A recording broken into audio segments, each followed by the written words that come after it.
Hello everyone, this is Brent for Otaku no Video reviewing Macross Frontier all the way through. Nick and I recently watched this series and quite simply I love this show. I'm going to talk about it and I want to first talk a bit about spoilers. I'm not going to reveal any major plot events in this review, although I will refer to a few things here and there, but nothing that's a spoiler, just that moment when that character said this and things like that. Nothing that'll reveal anything that really happens. So I do want to split this up into several different segments based on what I am talking about at the time in terms of, I want to attack this from many different angles because I want to basically explain about the animation and the writing and the music and characters and so forth and so on. So this is going to be in a bunch of different parts. And first off, I want to talk about the animation, because I'm an animation geek, and the quality of the animation. And this is specifically referring to number of drawings per episode and how well they're used. And I think Macross does a good job with this. Now, granted, this is the 25th Anniversary Macross series, so they got a big budget for it, and it looks it.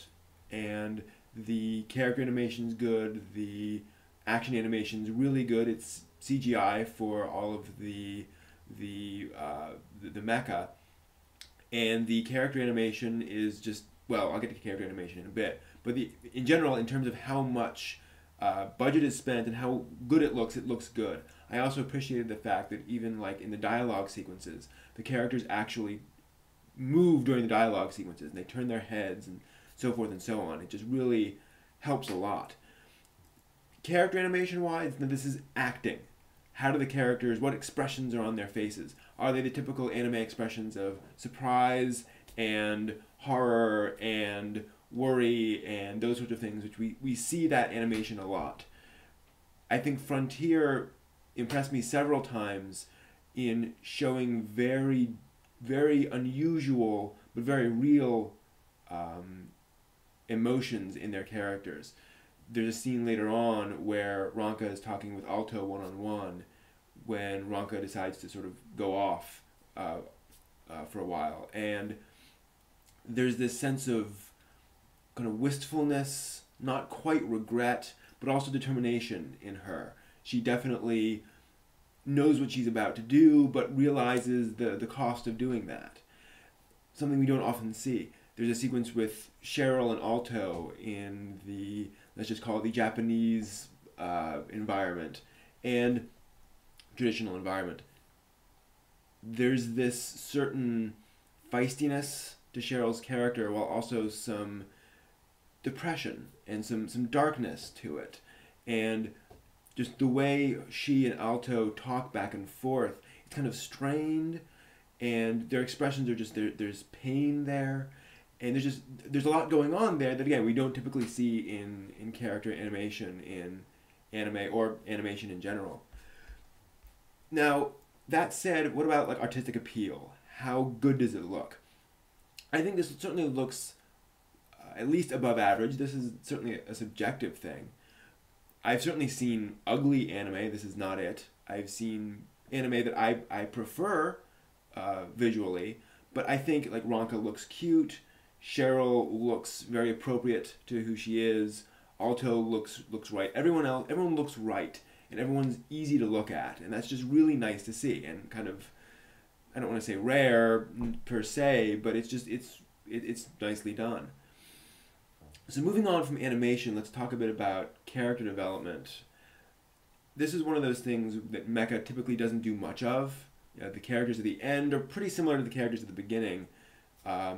They may have thought about some things, they may be acting a little bit differently, but generally the characters are pretty static. And in Frontier, I mean, Alto changes, Ranka changes, Cheryl changes, and it's not like all the character development is complete changes in character.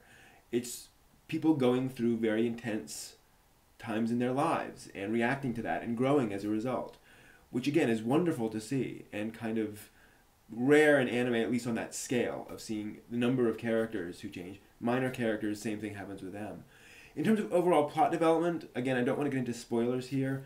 this is a mecha series. This is space opera. This is giant battle fortresses and hordes of alien invaders and fiery explosions and impending doom and all that kind of stuff. That's just what this show is. That's what Macross is. Does it deliver on that? Absolutely. And I think it's great. I think it's great fun. I was impressed with how much it manages to pull off. Now, if you don't like, you know, big space opera-ish stories, this probably isn't going to appeal to you as much. But I think you can get into it. I think anyone can get into this sort of a story. Originality, which also has to do with plot. I mean, it's a Macross series, and it is a 25th anniversary series. There's lots of references to previous Macross series scattered throughout, and I enjoyed that. I've seen a fair amount of Macross up to this point, and I think they did a really good job of sprinkling those in without making them required to understand the show. The plot of Frontier is completely original to the show. Things happen, and there are little bits that echo back to previous Macross series, certainly. That's part of the fun of the show. But you don't need to have seen any of it, and I think they do a really good job of balancing originality and previous references. Other little things, music. Yoko Kanno, what can I say? She's genius, and this is some of her best work. It's more big orchestral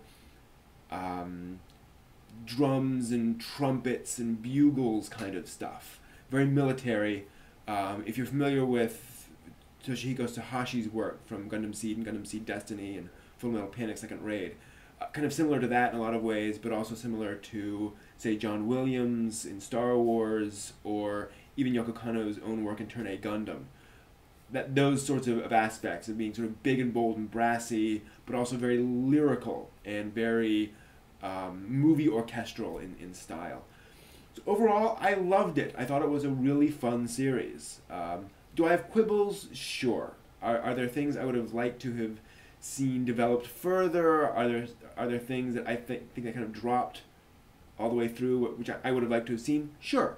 But I think it was a great show. I think it was a really, really fun thing overall. And to me, the impressive thing is that they managed to accomplish so much. Other shows do better character development. Other shows have better plot. Other shows have, or a more complex plot. Other shows have cuter characters or whatever. But Macross Frontier succeeds on so many levels.